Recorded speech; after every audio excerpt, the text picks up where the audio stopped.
Assalamualaikum sobat.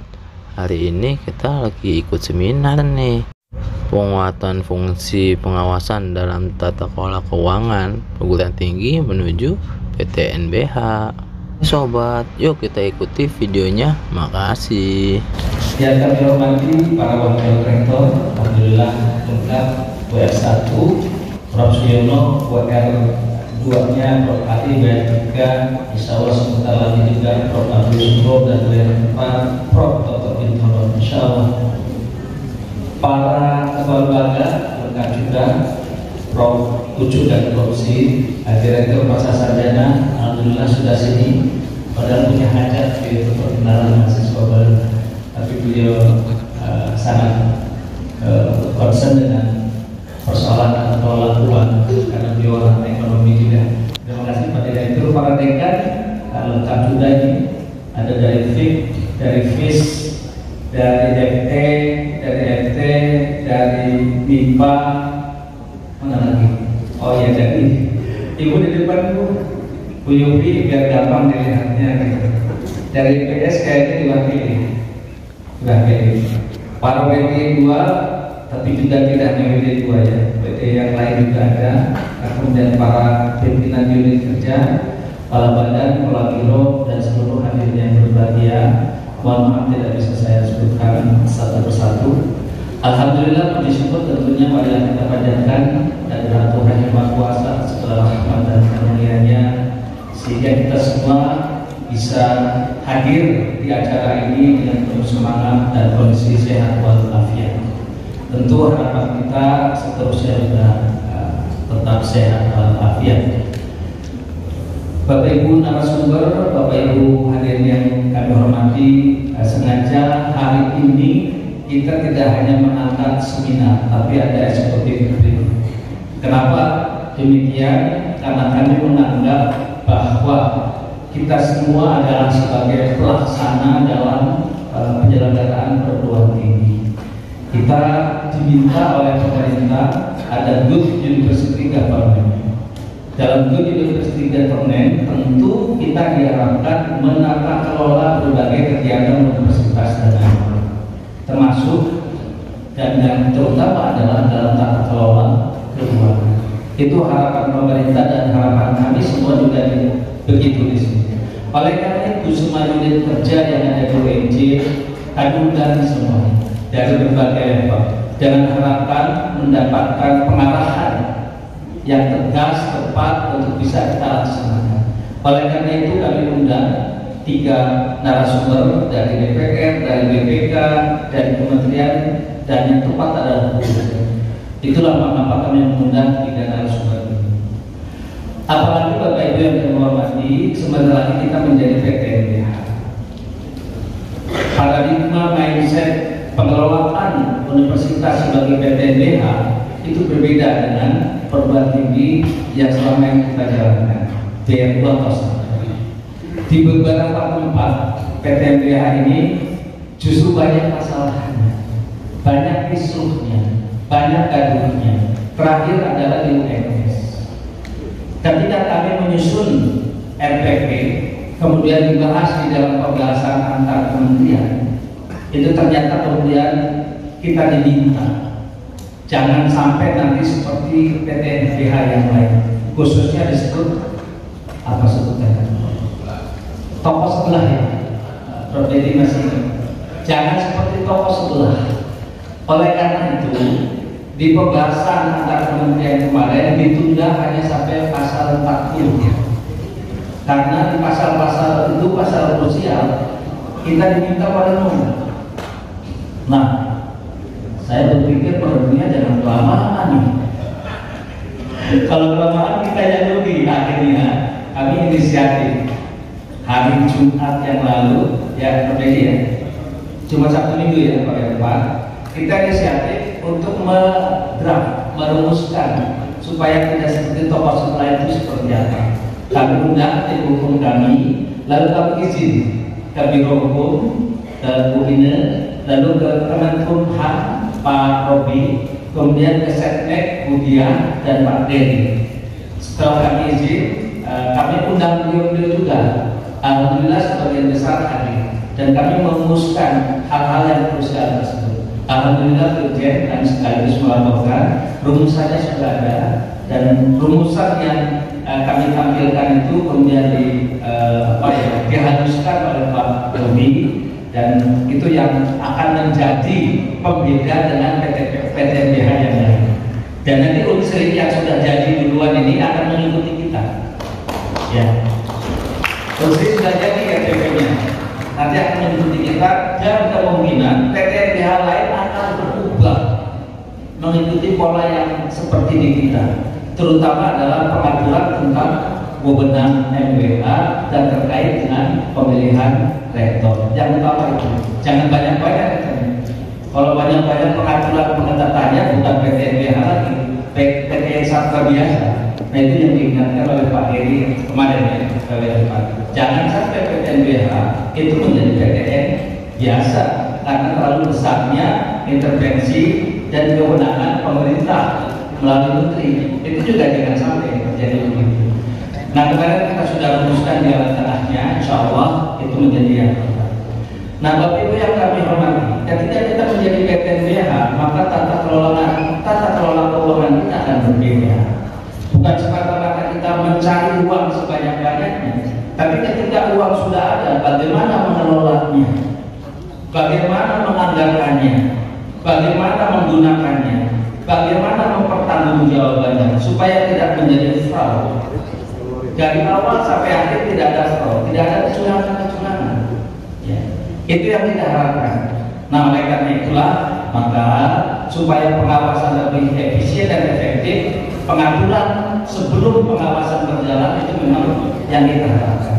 Selain juga pengawasan itu, bagaimana yang harus dilakukan secara efektif di lintas Jakarta. Untuk itulah kami undang Pak Marinus Kia, kemudian Bu Dirjen untuk bisa memberikan pengarahan kepada kita semuanya. Ini saja yang bisa kami sampaikan. Dengan izin Bapak Ibu semua, dengan mengharap kepada Allah Subhanahu wa Ta'ala, kita buka acara seminar dan eksekutif dengan tema penguatan fungsi pengawasan dalam tata kelola keuangan perguruan tinggi menuju PTNBH. Kami nyatakan dibuka. Bismillahirrahmanirrahim. Terima kasih. Mohon maaf atas segala kekurangan. Bagus nih.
Mentari terbit berulah tinggi, jalan sendiri menunggu pacar.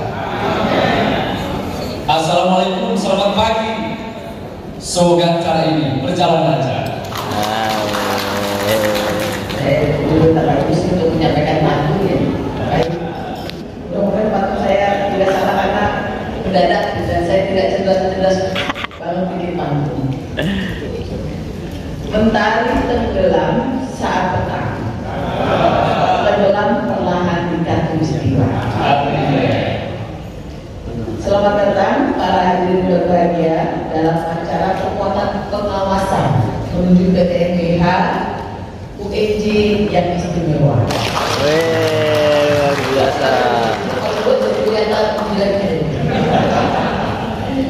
Baik, terima kasih saya diminta membawa penguatan fungsi pengawasan dalam tata kelola keuangan PTNBH secara singkat. Pak Rektor sudah menyampaikan di grup kita melaksanakan kegiatan sekitar dan eksekutif pada kesempatan hari ini.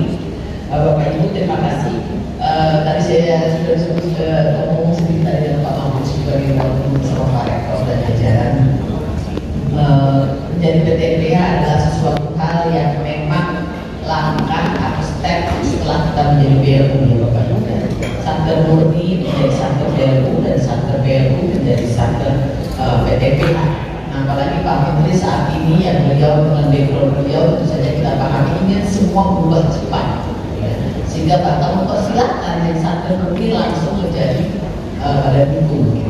Tetapi kita semua menyadari bahwa perlu proses persiapan.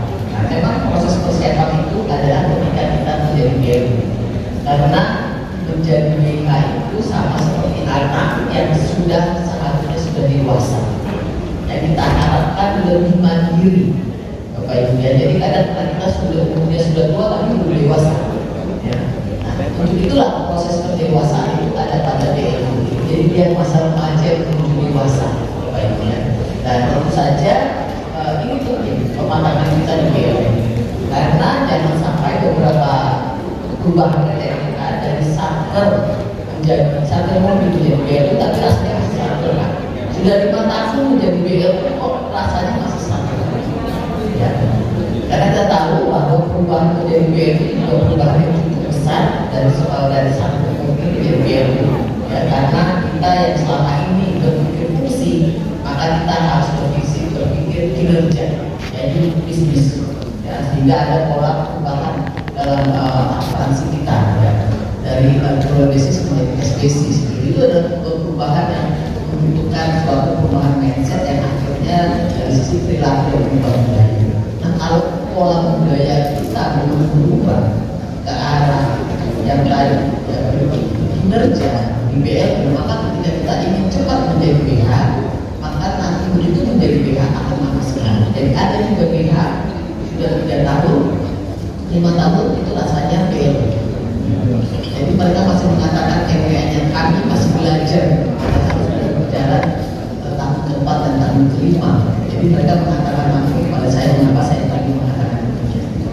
Dan saya harap memang Bapak Ibu dalam persiapan paham langsung saja paparan saya paham tentang seluruh regulasi terkait. Itu beberapa regulasi yang langsung ya dan undang-undang ini adalah SPP. Ya, jadi ini juga penting. Ya, karena kita tahu bahwa BH juga diwajibkan memiliki pengendalian internal. Mengapa? Karena kita menjadi yang lebih diberikan kewenangan yang lebih tinggi, yang lebih otonom. Tapi otonom ini adalah kemandirian, bukan kemerdekaan. Bapak Ibu, bukan kemerdekaan mutlak, tapi kemandirian. Oleh karena itu penting ya bahwa tidak hanya satker murni dan BLU saja, tapi BH juga harus digali. Selama ini seberapa baiknya sistem pengendalian kendaraan. Kalau ini kita sudah di atas 80, kita memiliki maturitas SPI kita sudah tinggi di atas 3, maka lepas landasnya mudah. Lepas landasnya mudah. PP 4 tahun 2014 sebagai payung hukum turunan dari Undang-Undang Menteri sendiri, PP 6 dari 120 PTN saja. Hanya 5 yang masuk kualitas university dan itu juga rasanya antara 200 sampai 300. Artinya apa? Padahal kita saat ini sudah usia 21, menuju 2 lagi ya.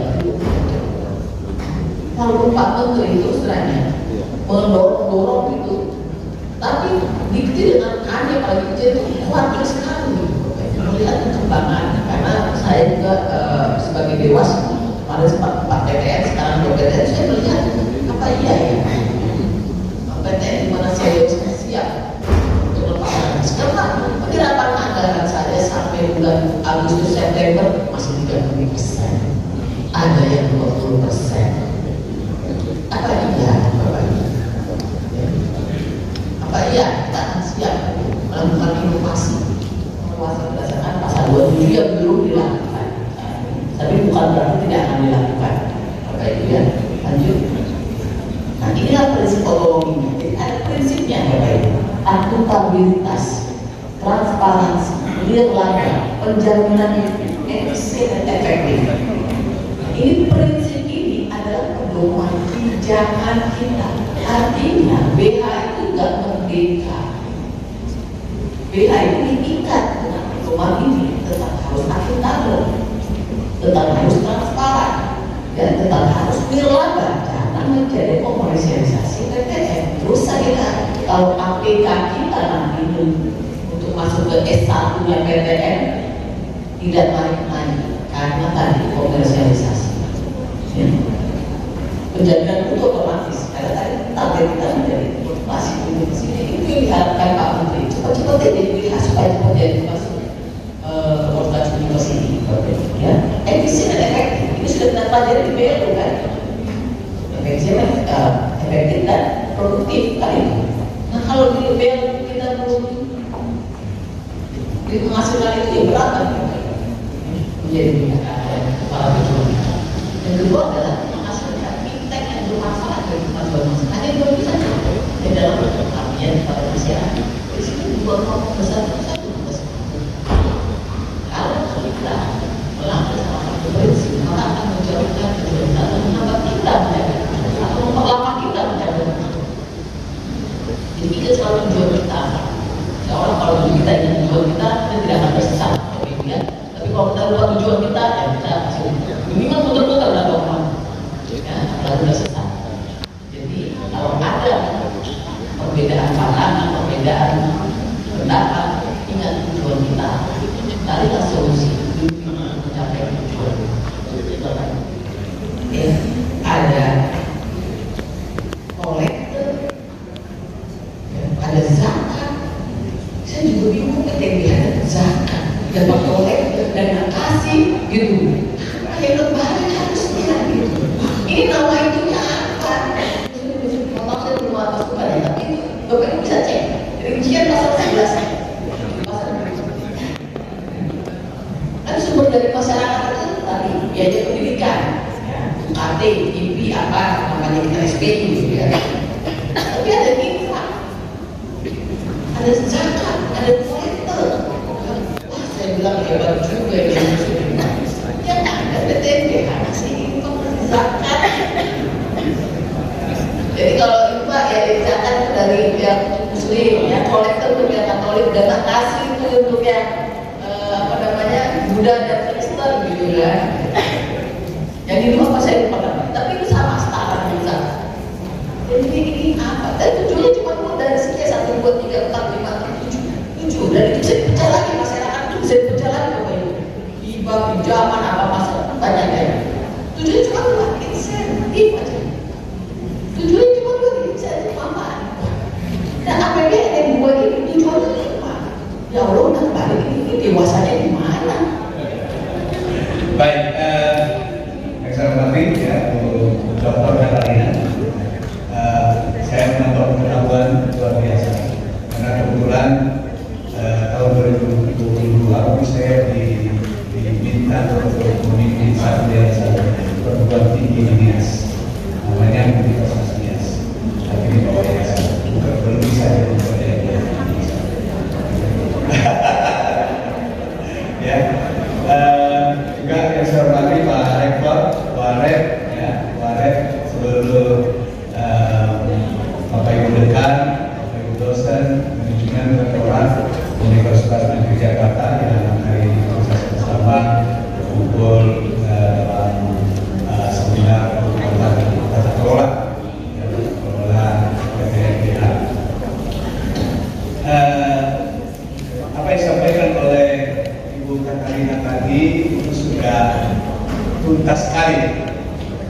MCA, saya anggota Komisi 11, yang salah satu mitra kami itu adalah BPKB dan BPK, ya, dan juga Kementerian Keuangan yang terkait dengan penganggaran dan pengelolaan aset negara yang ada juga di universitas, termasuk LPDP yang juga berperan ya mendukung perguruan tinggi di Indonesia.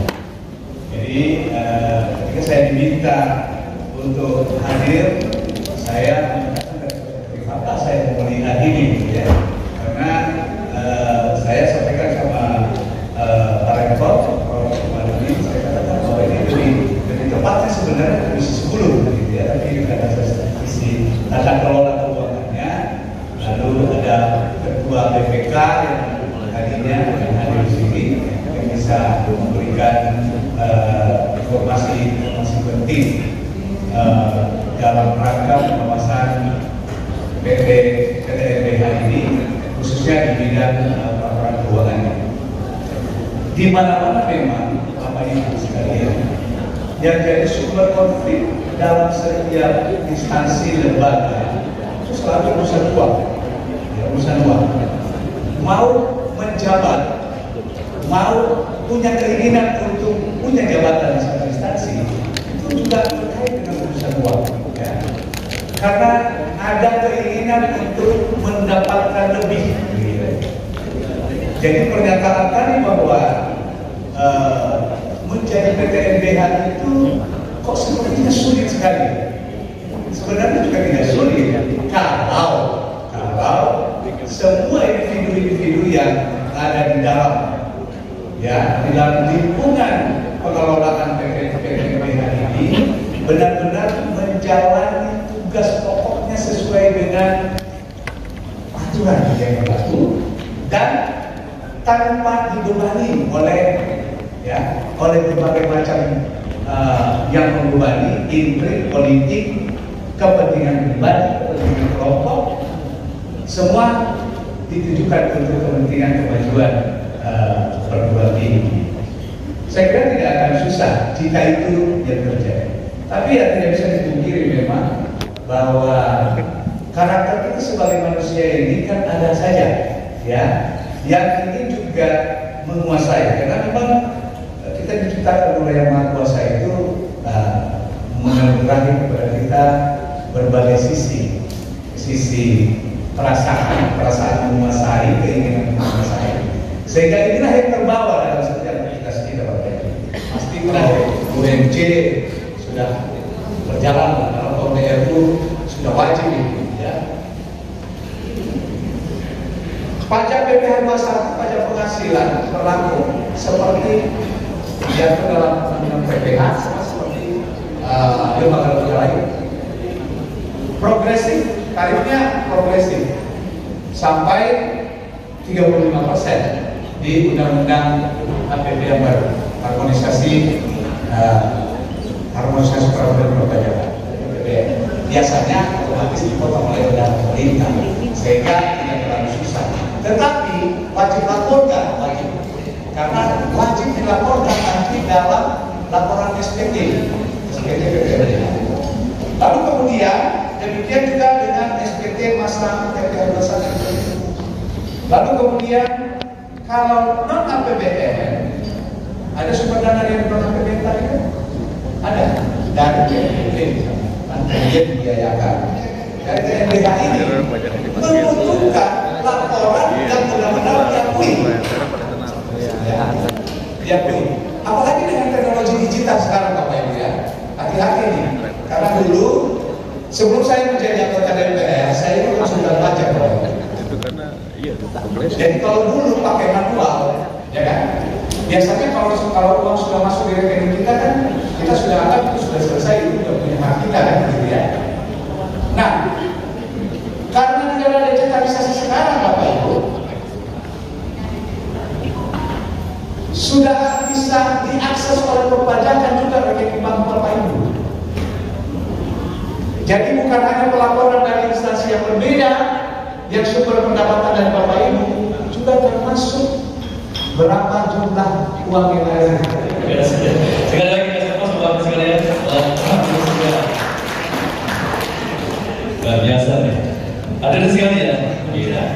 Tadi disebutkan oleh PRT ada syarat bagaimana PTNBH itu harus dilaksanakan. Pertama, pidana perguruan tinggi itu harus penuh. Yang kedua, tata kelola yang baik. Yang ketiga, memenuhi standar minimum kelayakan finansial. Yang keempat, menjalankan tanggung jawab sosial. Ini yang harus diberikan lagi PRT. Yang kelima, berperan dalam pembangunan perekonomian. Kelihatannya memang menjadi mendaki. Tapi sebagai orang politik, enak saja jawabnya. Kata Pak Marius, tidak ada yang sulit. Cuma indikasinya, tidak ada yang sulit jika semua pihak menjalankan tugas fungsinya sesuai dengan aturan. Catatannya yang penting ini luar biasa. Namun, luar biasa juga nih. Kementerian kedua menyebutkan ini. Bu Irjen tadi sudah menyebut ya, harus bebas dari politik. Kata beliau, tidak bisa. Biasa, orang politik biasa begitu, Bu Irjen. Tapi alangkah hebatnya hari ini tidak berantem nih. Biasanya berantem nih. Karena ada benteng. Bagaimana caranya? Tetap terlibat dalam kehidupan politik. Karena politik memang harus berbicara politik ada sangat berat. Kita tidak mungkin lepas dari dunia politik. Bagaimana harus bebas dari ada benteng? Apa bentengnya?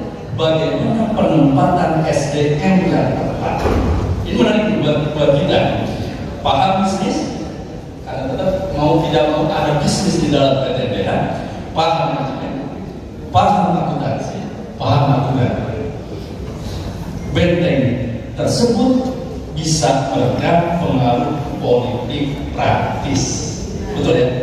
Luar biasa. Bapak Ibu sekalian, kasih plus buat dua pemateri yang ada di sini. Saya sebenarnya UNJ ini terkenal sebagai kampus perjuangan. Salah satu indikator kampus perjuangan SPP-nya kecil.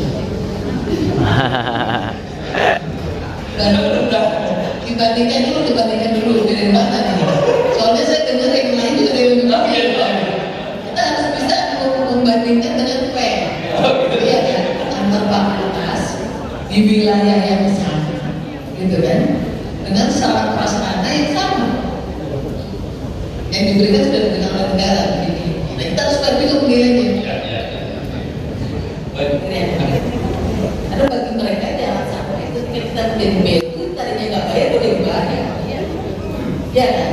Maka kita harus mencari marketnya itu di luar kita.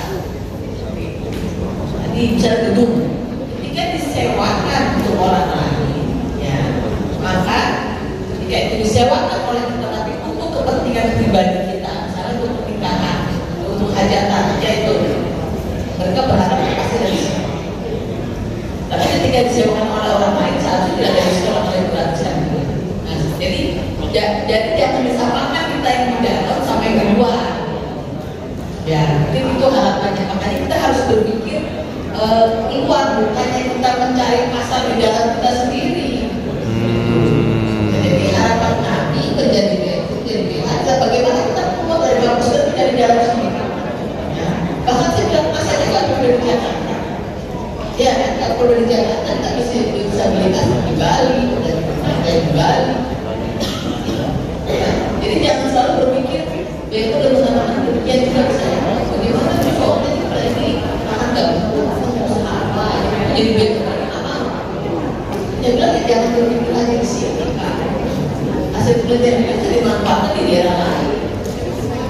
Begitu, jadi saya berharap memang nggak mengambil dari jadi kalau memang ada reaksi seperti itu, tapi kita berpikir kita boleh tetap bayar kalau mau kepentingan pribadi, tapi tetap ada diskon untuk sebenarnya kita adalah bagian dari luar negeri. Nah kalau yang hasilnya tadi memang tidak bisa diberikan seharusnya itu ya, yang minimal murah, karena kan komplain terdengar bayarnya mahal, tapi sarunanya juga sedikit di parkirnya, bisa banyak parkir, juga ada keluar di rumah gue, gue kampus.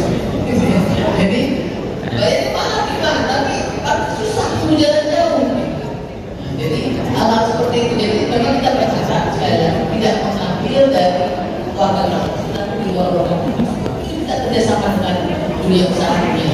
Jadi nggak harus tidak kita yang orang ya, adalah di luar kita bisa bersama dengan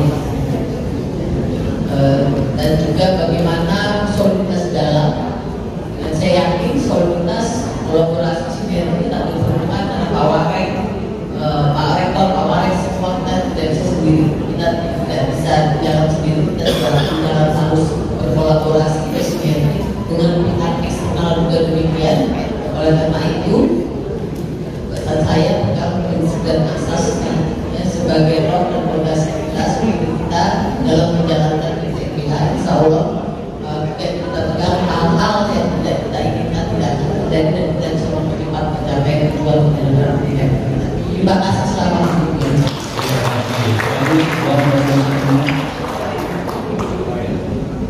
Menanggapi apa yang disampaikan oleh Bu Sofia tadi, memang menjadi dilema sebenarnya. Ya, saya apa yang disampaikan oleh Bu Irjen tadi, supaya ini jangan menjadi persoalan lagi ya, karena ini kalau jadi persoalan di kampus itu nanti di kementerian juga jadi persoalan lagi kan gitu ya. Nah, karena tidak ada ketentuan yang baku memang menurut saya.